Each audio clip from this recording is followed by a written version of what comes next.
திருச்சி ஜியபுரம் அருகே தனியார் பேருந்தில் படிக்கட்டில் இறங்கி ஏறிய பெண்ணை கண்டித்த ஓட்டுநர் தாக்கப்பட்ட சம்பவம் தொடர்பாக சம்பந்தப்பட்ட பெண் மற்றும் அவரது தந்தையிடம் போலீசார் விசாரணை நடத்தி வருகின்றனர். கூடுதல் விவரங்களோடு இணைகிறார் செய்தியாளர் கதிரவன். வணக்கம் கதிரவன், விவரங்கள். வணக்கம் சுபா.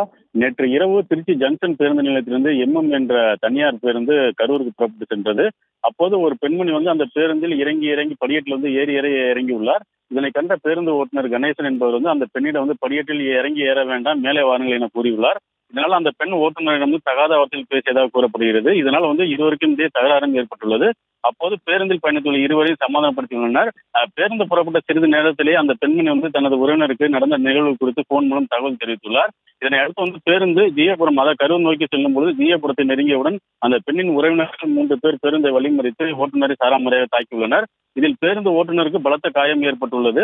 மேலும் இதனை அடுத்து அந்த பெண் உட்பட அனைவரும் இறங்கி அங்கிருந்து தப்பி ஓடி உள்ளனர். தாக்குதலுக்கு ஆளான ஓட்டுநர் கணேசன் மருத்துவமனையில் சிகிச்சைக்காக அனுமதிக்கப்பட்டுள்ளனர். மேலும் ஓட்டுநர் கணேசன் ஜியபுரம் காவல் நிலையத்தில் அளித்த புகாரின் பேரில் ஜியபுரம் போலீசார் பேருந்தில் உள்ள CCTV காட்சிகளை வைத்து விசாரணை நடத்தி வருகின்றனர். இந்த நிலையில் அந்த பெண் சரஸ்வதி மற்றும் அவரது தந்தை முத்துராமி ஆகிய இருவரையும் தற்போது ஜியபுரம் காவல் நிலையத்தில் வைத்து போலீசார் விசாரணை செய்து வருகின்றனர். விவரங்களுக்கு நன்றி கதிரவன்.